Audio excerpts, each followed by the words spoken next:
Halo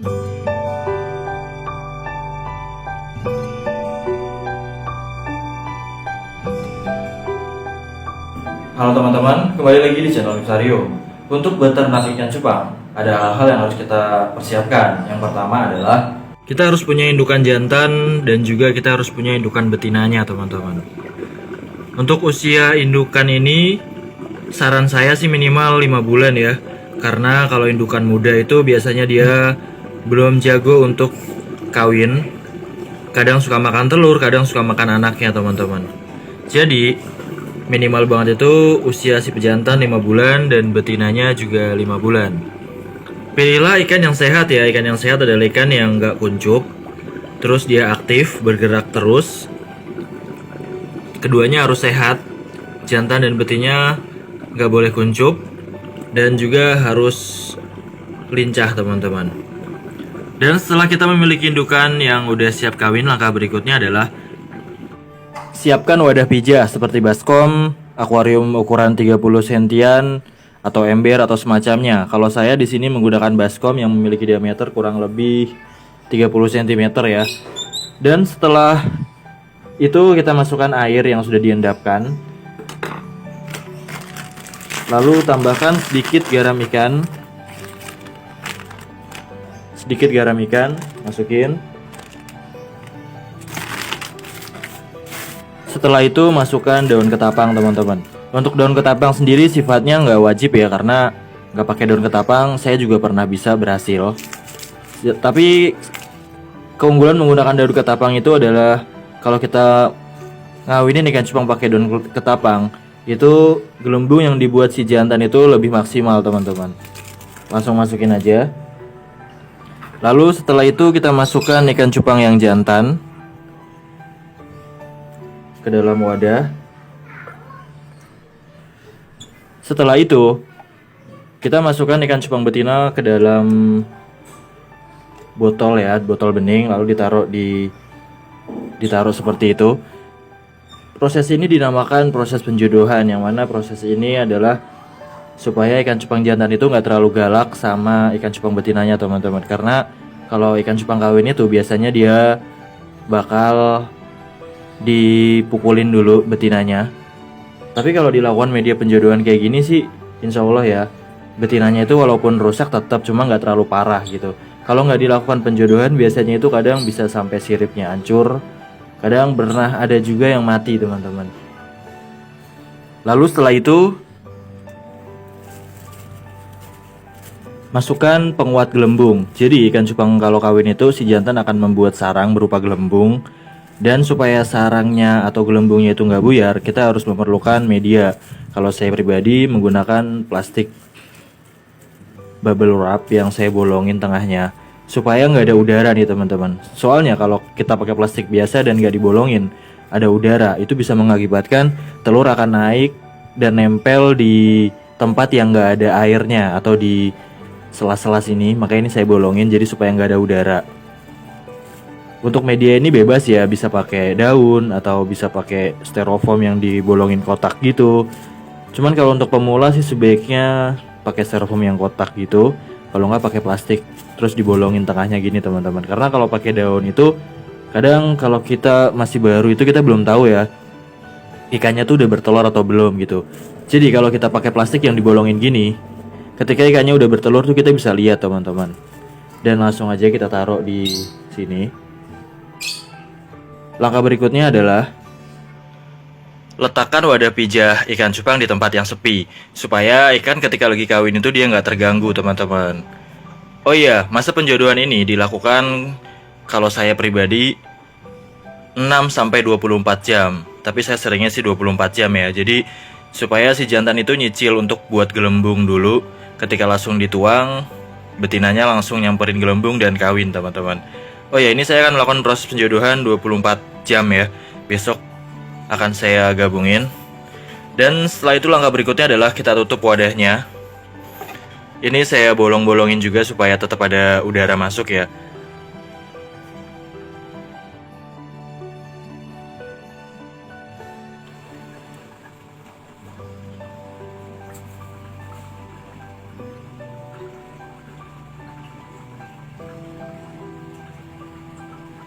Setelah 1 kali 24 jam, waktunya menggabungkan ikan cupang betina ke dalam satu wadah.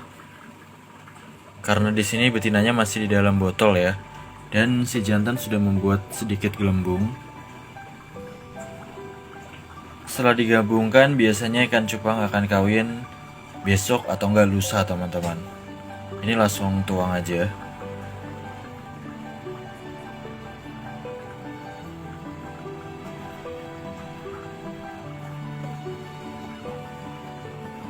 Tutup lagi supaya ikan cupangnya tidak terganggu.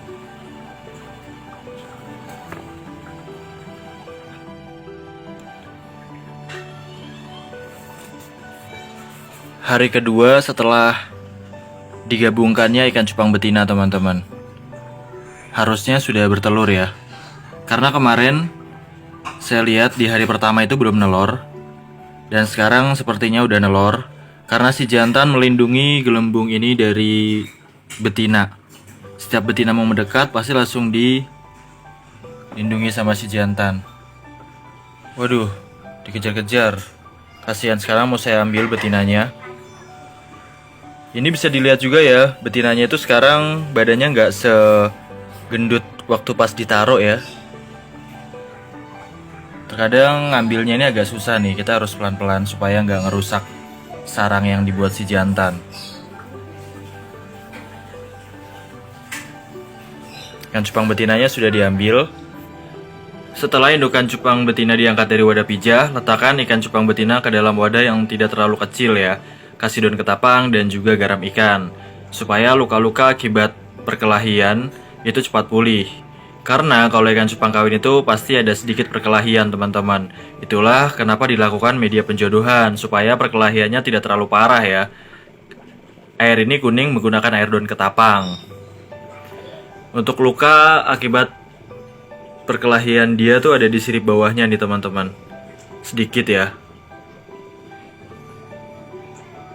Biarkan dia pulih selama kurang lebih 2 minggu, ikan cupang betina ini baru bisa dikawinin lagi. Telur ikan cupangnya ada di bawah sini nih, teman-teman. Kenapa saya bilang udah bertelur, padahal tidak terlalu kelihatan jelas ya.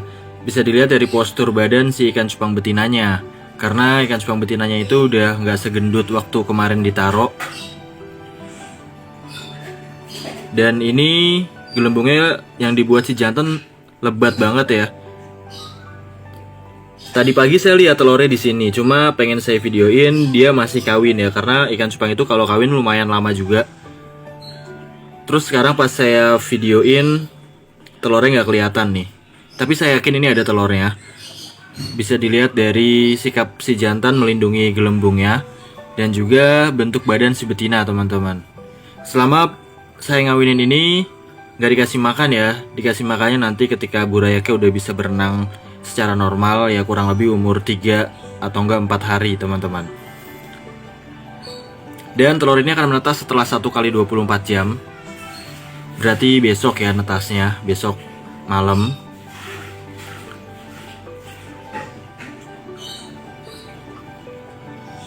Buat teman-teman yang mungkin belum tahu telur ikan cupang itu seperti apa, saya pernah buat videonya ya. Karena ini kurang jelas ya bentuk telurnya. Untuk kalian yang belum bisa membedakan mana gelembung mana yang udah bertelur, kalian bisa klik video ini. Linknya di deskripsi ya.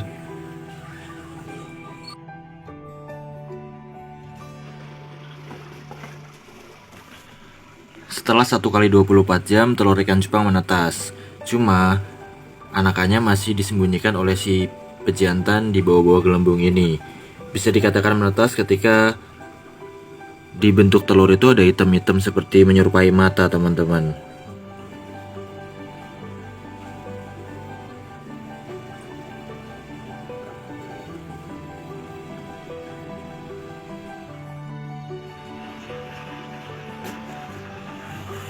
Sekarang ini burayaknya udah umur 2 hari nih. Sudah sedikit terlihat.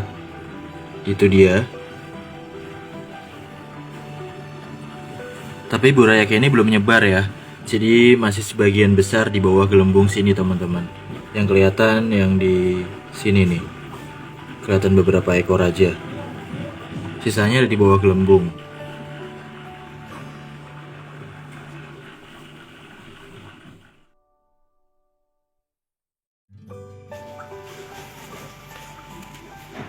Ini adalah burayak umur 3 hari ya. Dia sudah ada yang mulai bisa berenang dan sudah mulai menyebar ya. Cuma di bawah-bawah gelembung sini tetap masih ada banyak. Karena ini yang udah istilahnya duluan, dia lebih cepat bisa berenang gitu teman-teman. Di bawah gelembung ini kalau kita geser pasti masih ada. Biasanya dia akan semuanya keluar itu ketika umur 4 hari sih. 3-4 hari lah. Cuma kalau semuanya biasanya di hari keempat teman-teman.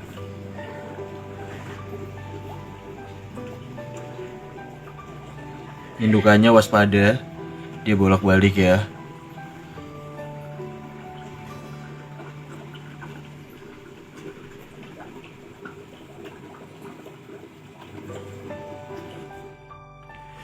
Sekarang kita masuk ke hari keempat.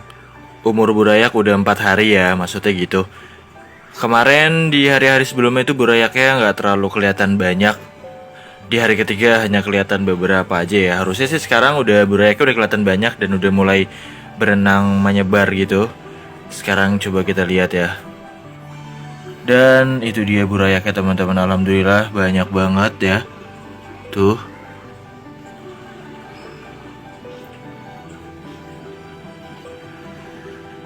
Kemarin itu nggak kelihatan karena memang ada di bawah gelembung sini teman-teman. Dan sekarang itu indukannya lagi dikerubungin sama anakannya teman-teman. Dan di sini juga masih banyak lagi tuh. Masih kecil-kecil banget ya, cuma ini udah terlihat sih. Tuh.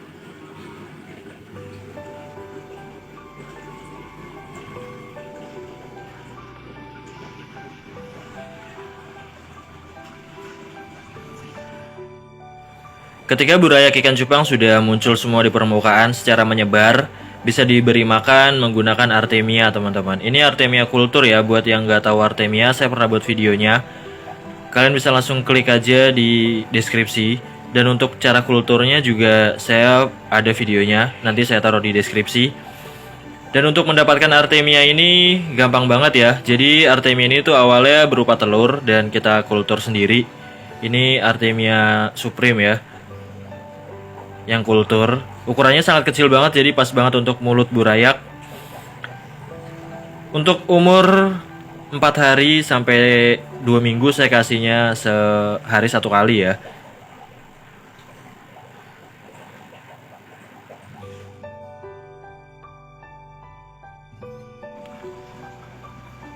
Setelah burayak udah umur 1 minggu, biasanya saya ambil indukan jantannya teman-teman. Lalu saya pindahkan ke toples yang diisi daun ketapang sama dikasih sedikit garam ikan supaya ikan cupang jantan ini cepat pulih dan kurang lebih 2 minggu lagi bisa dikawinkan dengan betina yang lain. Itu adalah cara saya ternak ikan cupang teman-teman. Oh iya, kalau nggak punya toples bisa pakai soliter atau wadah lain seperti ember dan lain sebagainya.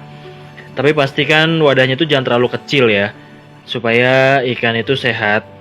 Dan kita bisa kawinkan lagi sekitar semingguan bisa sih sebenarnya. Cuma kalau untuk hasil yang maksimal, kalau saya biasanya sih 2 mingguan baru dikawinin lagi sama betina yang lain teman-teman.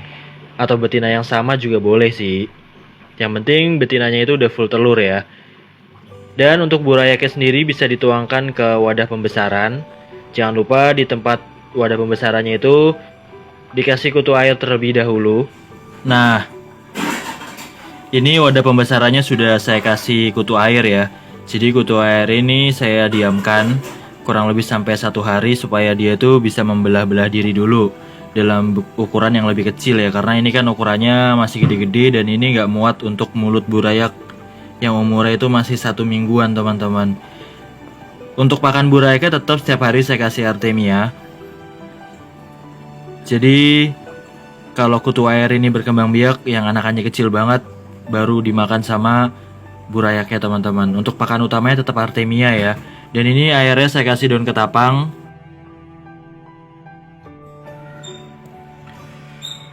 Setelah kita diamkan kutu airnya kurang lebih 1 hari, kita langsung bisa tuang burayaknya ke wadah pembesaran teman-teman. Dan untuk cara nuangnya gampang ya, tinggal dituang aja sih. Yang penting pelan-pelan.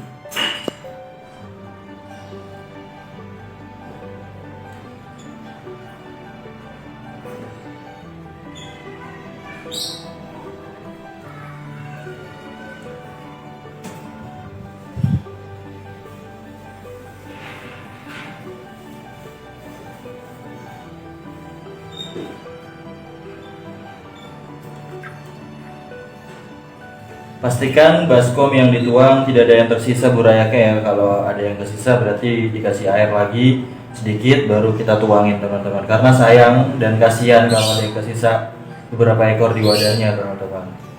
Untuk burayak yang tadi saya tuangin itu ganti airnya nanti setelah dia umur 1 bulan ya. Dan untuk pakannya sampai umur 3 minggu saya pakai kutu air, kalau enggak Artemia.